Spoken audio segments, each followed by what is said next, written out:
Olá a todos, então bem-vindos ao regresso das Osteotalks.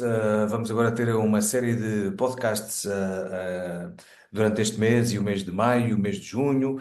Vamos falar de cicatrizes, vamos falar de dentoscopia, vamos falar de várias coisas, mas hoje temos para o second round, o segundo round, temos o Dr. Perrin, que se tem tornado conhecidíssimo no mundo pela Perrin Technique. Hi, Dr. Perrin, thank you so Yeah. much for No, coming. thank you very much for having me, Bruno. Very nice to be here. It's nice that the first time we talked was during COVID and 2019, and now the new book, looking through looking through the glass. Yeah, I'm through missing the looking glass. through Yeah. the looking glass. Sorry, it wasn't sounding good. No, it's The okay. look, through the looking glass, which is a book about long COVID and the how can the parent technique help in long COVID. But you're a PhD. You've been talking about this for more than 20 years. Yeah. You've been anything in relation to encephalitis, chronic fatigue syndrome, and now long COVID. They all have kind of this a lot of similarities. Yeah, absolutely. And and you're becoming famous. You're traveling all around the world. People Mm. are contacting you. You're teaching medical doctors and nurses and Yeah, osteo yeah. about this parent technique. And can you just give, for the ones who really they're not really sure what we're talking about in terms of manual therapy and parent technique, Right. just give us what is parent technique and how. Okay. Right. Well, it's an osteopathic approach to treating neurolymphatic disorders. That's in a nutshell. Mhm. Now, when we talk about neurolymphatic, we're not talking, for those who know Chapman's points, he called them neurolymphatic points. We're not talking the same thing. Neurolymphatics, we're talking about actual lymphatic drainage from the central nervous system, from the brain and the spinal cord.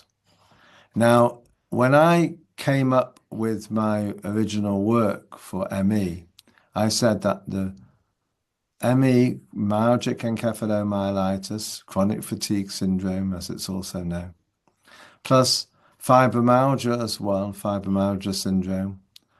These and other conditions that we can talk about later, and I'll be discussing in my workshops, are, according to my original theory, were based on a problem of the drainage system of the brain and spinal cord from the cerebrospinal fluid into the lymphatic system. Now, when I said this originally in 1989, and I did my original research and wrote papers on it in the 1990s, and I got my PhD 20 years ago in 2005.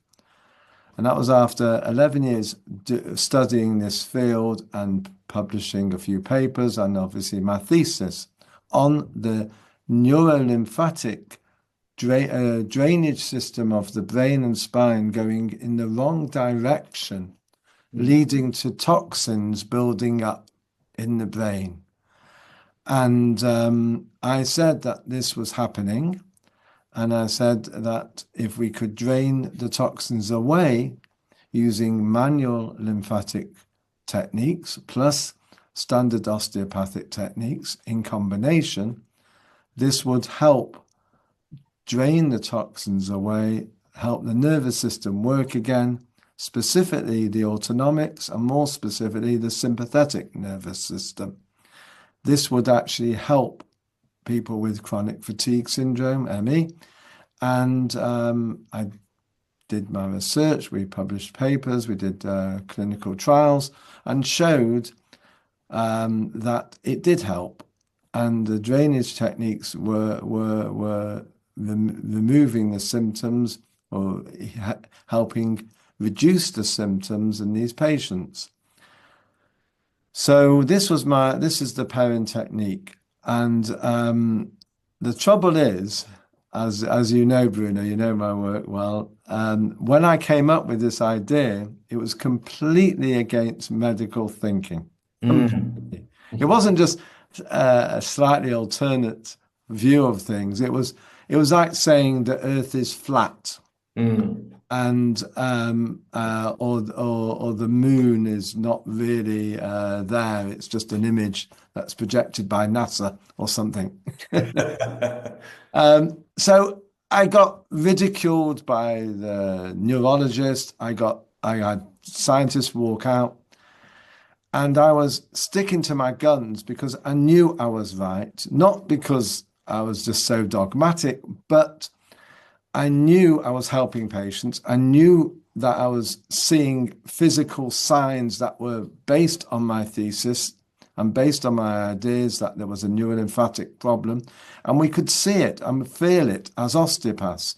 Observation of palpation is the main principle of manual therapy and osteopathy. And then I started, with all my research, I worked out that osteopathy was founded on this basis. When Andrew Taylor Still talked about the rule of the artery, he wasn't talking about just the artery. He said, if you look at the blood flow, the cerebrospinal fluid flow, and lymphatic flow, you'll see that this is the key to disease states, key to health.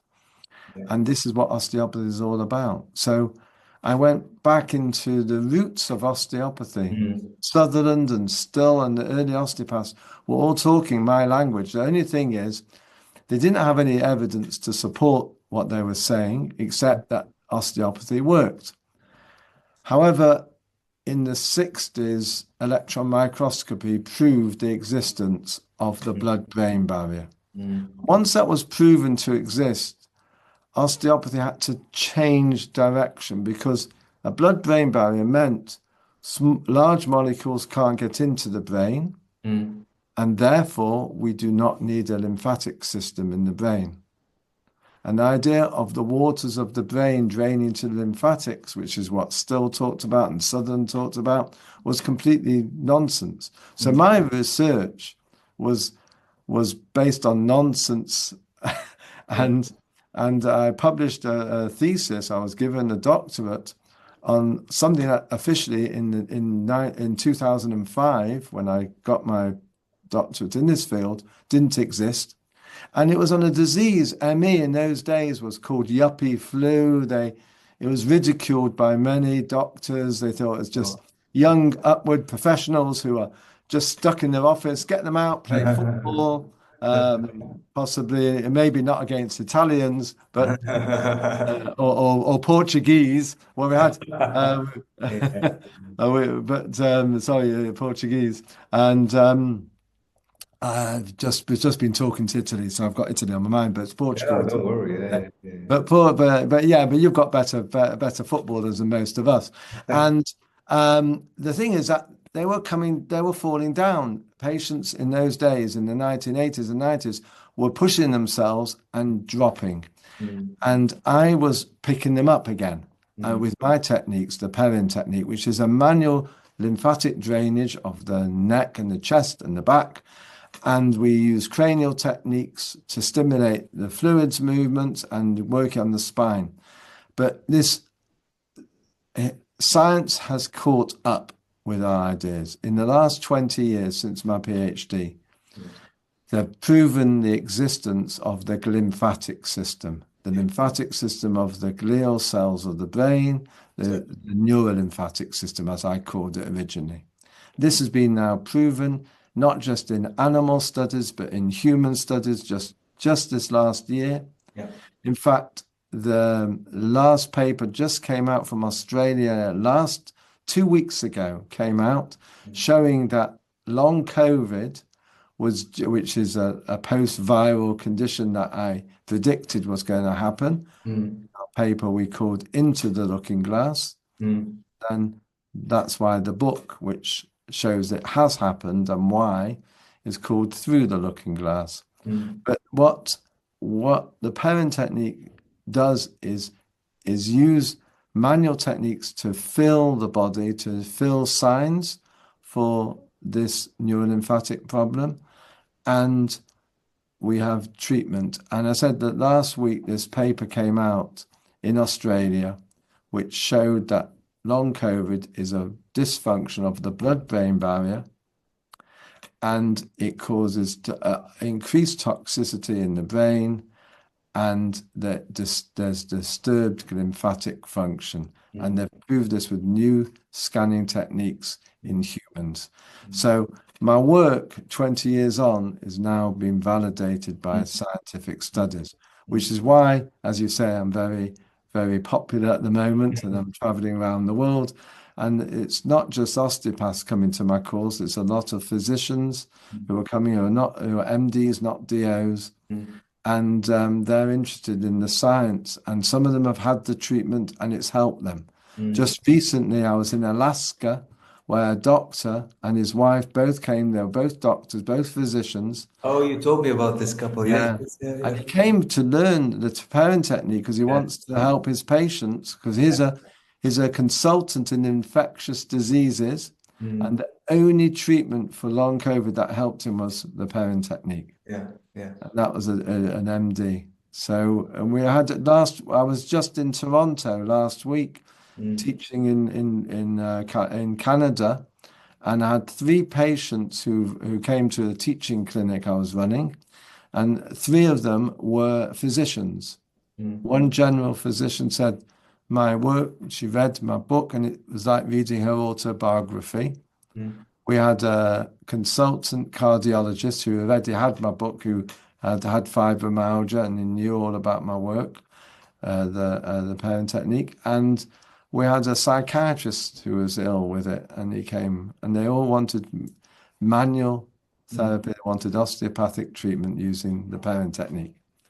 So it's this is a way forward for osteopaths all around the world, including Portugal. There's a lot of people out there with ME, chronic fatigue syndrome, with fibromyalgia, and now there's masses of people in Portugal with long COVID, and we can help. We can help. In a way, after hearing you, it's almost like COVID was a blessing, or the major challenges can represent massive movements of improvement digging into the science, trying to understand phenomena. And I think this is a time where health professionals are actually coming together, because I was thinking about my company, and I'm going to have in October Jorge Esteves, who's going to talk about chronic pain and management of complex patients, especially with pain. And there are certain subjects who are becoming, it has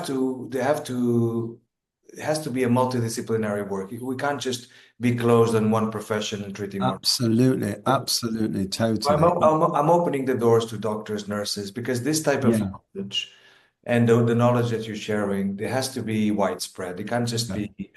The workshop includes all the science. That's why it's a 3-day workshop. We started one day a few years back. Then we realized I couldn't do it in one day. Then it became a 2-day, and now there's so much science. We need the 3 days, because it's understanding. Bruno, when you treat patients, they want to know what you're doing and why.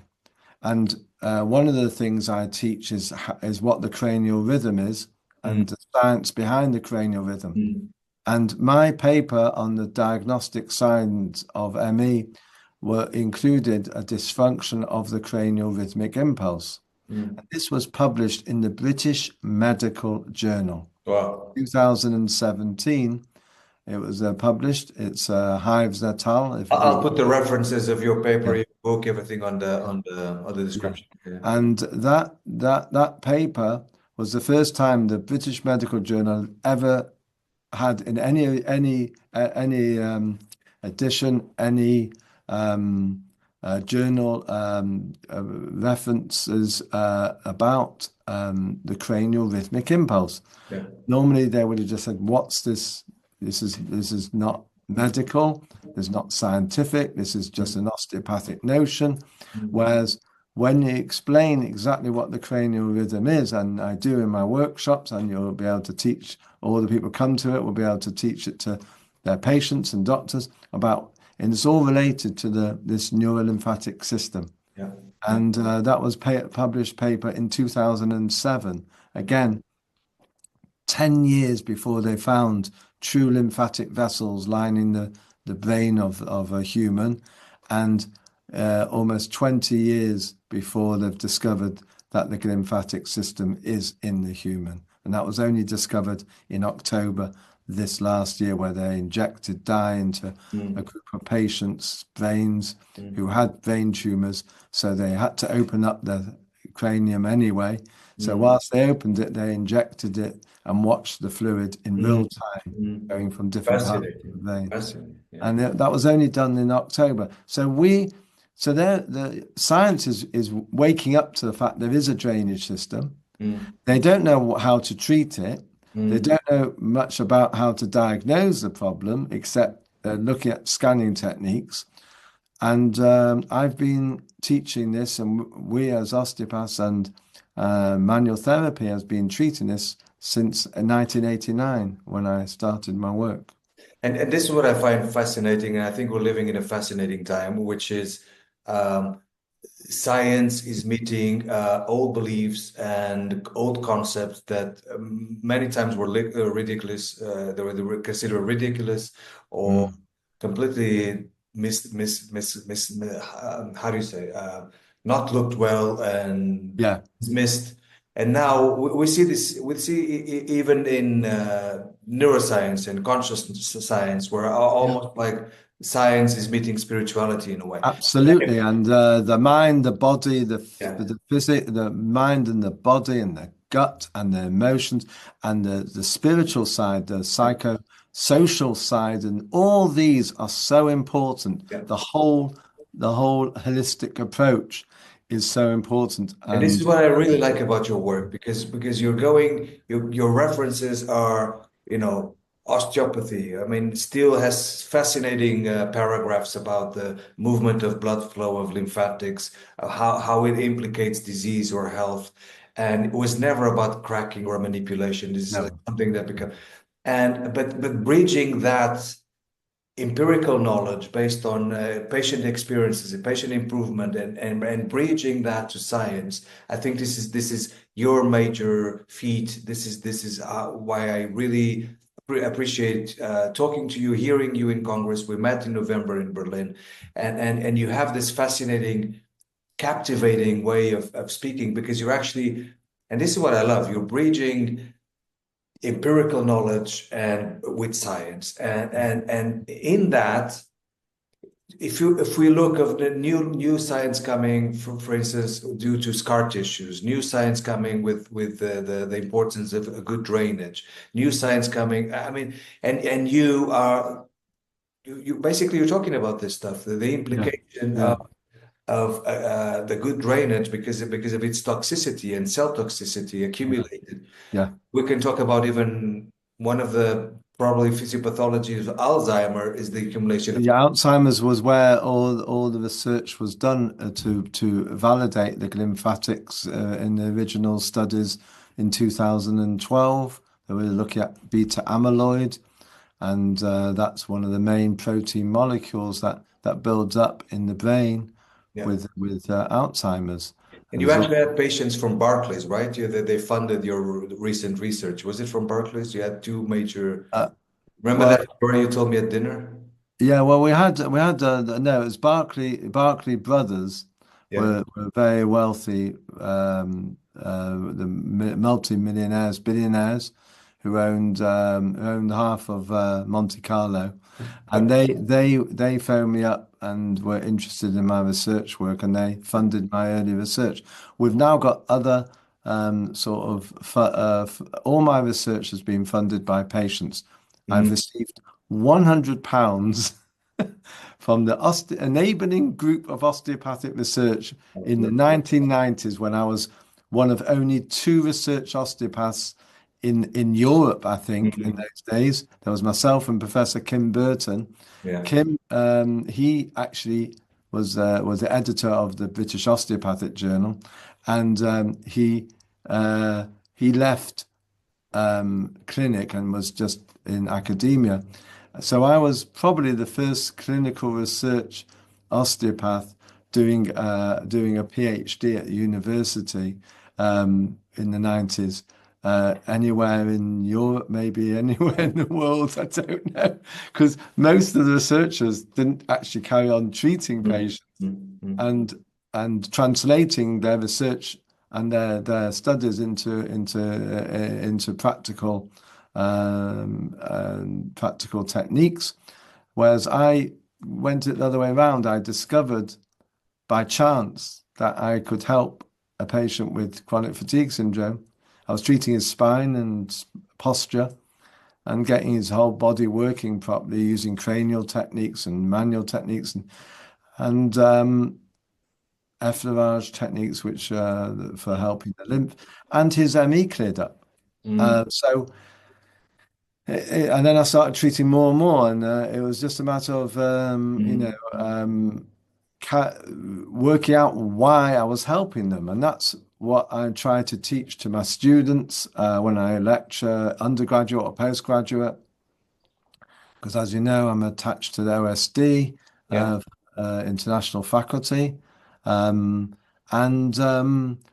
I try and get the message across that we can do a lot in manual therapy and osteopathy, physiotherapists, chiropractors, are all helping, but it's not just pseudoscience, it's real neuroscience that is underpinning what we do. And still knew this. He had his ideas. He was unfortunately way ahead of his time. So it became like a complementary ideas but what he was talking about was spot on. And we are more, rather than mechanics of the body, we're more plumbers of the body. We help drainage, we help the fluids move. And when we do that, we stimulate health. And we can help a lot of things, including Alzheimer's. And osteopathy is becoming more and more aware, and even in research of hemodynamic flow, the importance of a good hemodynamic flow. You actually postulate five physical signs, important physical signs in this pathology, which is the thoracic spine, the third intercostal space because of the cardiovascular system, the cranial flow, obviously. There's the main one is the formation of megalimphatic on the breast varicosities. So like varicose veins, but varicose lymph. So I took the first photo in the world proving the existence of this. When I took the photo, which is in my book, and I showed it to conference for the first time, an American professor came over to me and said, "Gee, what an incredible image. How did you get that?" And I said, with a camera. He was thinking about what machine did I use to get this amazing image. It's just a simple camera. And seeing is believing, but it's more than that. It's understanding why these happen. Why does lymph get congested and cause backflow? And then I learned so much that I was never taught. So I learned that the sympathetic nervous system controls the lymph. And in my workshops, I'll explain exactly how. But so all lymphatics virtually, or the whole of the lymphatic system is controlled by the nervous system. And if the sympathetic nervous system is dysfunctional because the hypothalamus that controls it and balances it is going wrong, then it causes it to pump the wrong way rather than the right way. And this creates a build-up of fluid. You mean antidromic way even? Look at that. So it's not just sluggish. It's not just sluggish. It's not just disturbance. It's actually going the wrong way. So we explain it or that way, a very practical way. I actually use people in the audience to actually show they become the lymphatic drainage. We have a nice. Can we say that there's the glia cells, for the ones who don't know, glia cells are support cells, the astrocytes, oligodendrocytes, microglia. They have phagocytosis of importance, but also chemical and mechanical support. They have, and they're neurotransmitters. Neurotransmitters. They're important for drainage, the astrocytes especially. But there's nothing wrong with them exactly. It's more the mechanical flow, right? There's nothing wrong with the cells per se. There can be damage to cells, but if it's dysfunctional, then it can cause problems. So Of this flow and outflow and yeah, so antibody. but it's they store a lot of toxins. So neurotoxins such as heavy metals will be stored in the glial cells, and because they're very fatty, Hmm. and the fat absorbs these toxins. That's what makes neurotoxins neurotoxic. They're what's known as lipophilic. They're attracted to fat, Yeah. and the brain and the nervous system are very, very fatty. With the myelin sheath is full Yeah. of fat. Yeah. The brain's white matter is full of fat. Yeah. So this is why it attracts these things like mercury and heavy metals get attracted. Mm. And there's exciting new stuff we'll be researching as well on heavy metals because in my new book I talk about it briefly, but we're going to look further into it in the magnetic attraction when you have high levels of heavy metals forming around the lymphatics Mm. because of the toxic overload. You can use magnets to actually pinpoint Mm. where the toxins are building up. Mm. Fascinating subject, totally against medical science again. Gosh, Because we're not meant to be magnetic at all, but this is what we've discovered. we're going to circle then to the vaccines. They can cause autism due to deposit of metal and mercury, and we're going The to old vaccines all had mercury in, all yeah. of them. Yeah. I hope you don't end up proving the Earth is flat and the moon is busted. No, but we do show in conference now and in workshops the a brief part because we're not done research into it yet to Yeah. validate this totally, but it's very interesting what we see. And Okay. it's I mean I'm amazed, and we're going further with research. We're starting a new research center, again funded by grateful patients that we're setting up in Cambridge in the UK Mm. with a 3T scanner, the top Siemens scanner we're using, Mm. 3T, and this will actually show a lot of images that we want to show how the drainage system works and how it's helped, hopefully, by my techniques. So that's what we need to see. It is, and thank you so much for your time. I won't take more of your time. I know you're super busy, super tired. I mean, Yeah, no. and you But have yeah, but all I say is if people want to know more, yeah. the workshops available for the science and also for the practical side. And we need patients, we need practice because there's so many patients out there that need our treatment. We Mm. need licensed Perrin Technique practitioners, they need to attend the workshop, and then we can give them a license Mm. to to practice my work, Mm.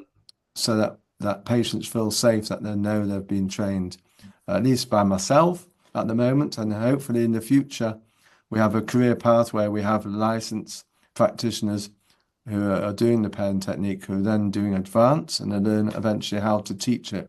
Because I'm not going to be here forever. Mm. Although I have a lanyard from Manchester University because it's honorary. And did I show you that? I don't know if I showed you, but the honorary Yeah. honorary lanyard, I've got it somewhere. I don't know where I've got it here, but it actually has to the year 5,700 or something, 4,700. So I'm here for the next couple of thousand years, according to the University of Manchester, because it's an honorary. So I don't get paid for it. No, don't get paid for my research.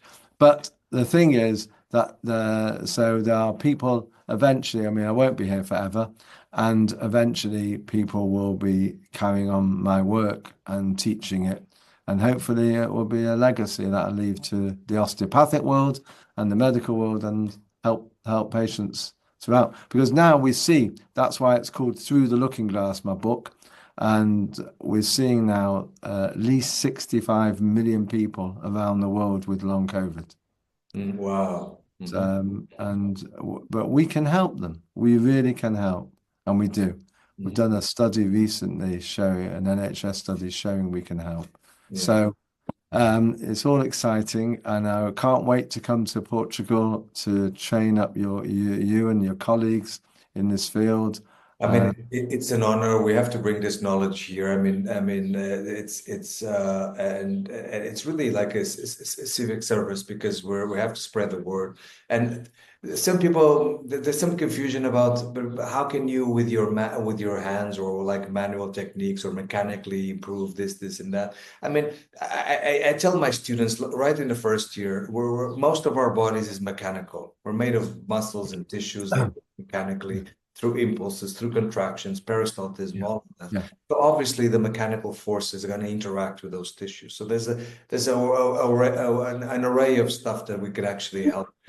And so we're gonna bring you here next year in February, spreading the word, doctors, osteopaths, because we have to lead this. We have to be in the way of leading this research to, at least in Portugal. I want to really help to spread the word, and because I feel it's really significant and important the work you're doing. Right. And it's very difficult not to get captivated by you. You have an amazing sense of humor. And you have energy to, your energy is like 2 or 3 adults. So but I always tell my patients, do as I say, not as I do. yeah, exactly. I tell them to pace. Exactly. And they say, what about you? I said, Okay. well, yeah, you're leading the boat there. But anyways, but I'm going to respect that. You need your rest. So thank you so much for coming in. My pleasure, and have a happy Easter for all of you in Portugal. I don't know much Portuguese, but I remember one word I learned when I was in Brazil teaching in Rio, saúde, saúde. But I don't know how you say it in that's the Brazilian Portuguese. That's the Brazil. So they say saúde, but in Portugal we say we are more like closed off. The words are more closed, so we say saúde. And adios. You say the same thing. Adios. It's the same thing. Ciao. Okay. Thank you very much, Bruno. Thank you. It was my pleasure. Thank you so much. Keep in touch, and hopefully we'll have a nice full workshop. Is it going to be in Lisbon? I don't know. Have we worked out where it's going to be yet? No, we don't know yet. I mean, we're a long way from there, but it's almost a year, so it could be either Lisbon or Porto. Let's see where we get more people. Okay. Right. I prefer Lisbon because I've always wanted to go to Lisbon. I've not been there yet. Okay. Yeah. So I mean, Porto might be very nice. I mean, where you're based near. You're based in the south, or I'm based in the south, but it's far away from everyone. I'm kind of in the midst of nature, and my office is in nature, so we have to go to Lisbon or Porto. Anywhere we go, it's a beautiful country, a beautiful city. Yeah. So I don't mind. I've not been to either. Yeah. Okay, I'm going to say goodbye in Portuguese now. Okay. Tchau, obrigado a todos. Até uma próxima. Portanto, agora no final do mês vamos ter mais um podcast sobre cicatrizes e intervenção manual na cicatriz. Despeço-me. Obrigado, Dr. Perrin. Once again, thank you so much. Obrigado. Tchau.